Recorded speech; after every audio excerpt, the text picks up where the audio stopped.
first thing on my list was I was going to talk about lunch. And how all we ever used to get with this group was Domino's. How we've evolved! Now we've even had, it wasn't Teton Thai, but it was Thai food. We have people bring just salads, and we all get a bowl of salad for lunch. We'll get back to that topic in a little bit. I remember the days when Mary and I both had to be members, so that Teton Toastmasters would make the minimum 6 members. So those were some lean days. But now, we often have the whole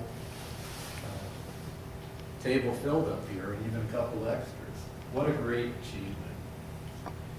I remember when Tim Walters was president of Teton Toastmasters.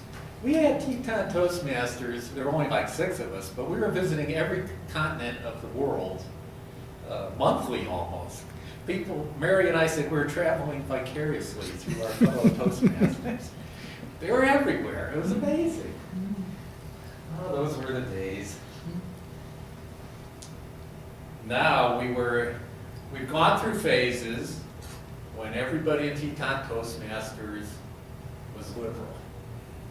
Now, of course, we've gone all the way through that. We have quite a cross section, liberal, conservative. You never know what topics to talk about. Now, these were the days when I introduced the book of questions for table topics. The scheme for table topics, you come up and speak 2 minutes or so about a topic that you just receive when you come up to the podium. So the theme of the book of questions was, you come up, open the book of questions, and answer the question that's in the book. Now, I think John will remember the time somebody opens the book of questions. The question was something about your sexual history. And this person just dives in to the question and provides us information that he did not want to know. So from that day on, whenever we brought up the book of questions, we always said, if you feel it's inappropriate to answer that question, feel free to go to another page. That was one of our funniest episodes ever, I believe. And I have to mention Cleveland Christensen, our county commissioner, former distinguished Toastmaster, came in one day with a speech, fired up his blender, and the whole speech was about making salsa. And by the time the speech was over, he had poured out chips for all of us, and we had the salsa that he had created up here on the podium. I think he had a table. That was my all-time favorite speech of all time, the salsa speech. Good old movement. What I also appreciate now is going back to our days of pizza for lunch every day. I think we're mostly a guys thing, you know? And now you can really appreciate, as I told Sharon Marie just a couple weeks ago, we have the women's touch here in Teton Toastmasters. And a great example was Susan. Comes in the door, Mary just sits, starts talking about the values of Teton Toastmasters. I believe a couple years ago we could have people come in and we wouldn't have said boo to them. And they would have left and they probably never would come back.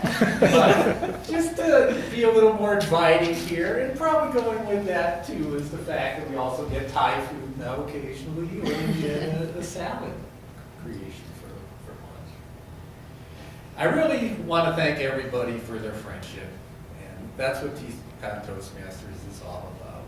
We're here for public speaking, but it's really the friendship that we get from all the folks that we attend with twice a month here. And in that regard, I really tried to write something up that would really insult everybody here, but I just didn't. But I did write a little poem, so I was going to go through my little farewell poem here for you. And I'll just have to read this one. Teton Toastmasters, it's quite a crew. But here's their story, and I swear it's true. I've been part of this group for many years. I've shared their laughter. They've shared my tears. Members come and members can go. A few of us have stayed, full of rectitude though. I've done 30 speeches, many filled you with laughter. But why have I never become a competent Toastmaster? We've had Toastmasters of every size and shape, but I won't get into the tale of the tape. Liberal, conservative, and to be a contrarian, we've even got a president now who's a libertarian.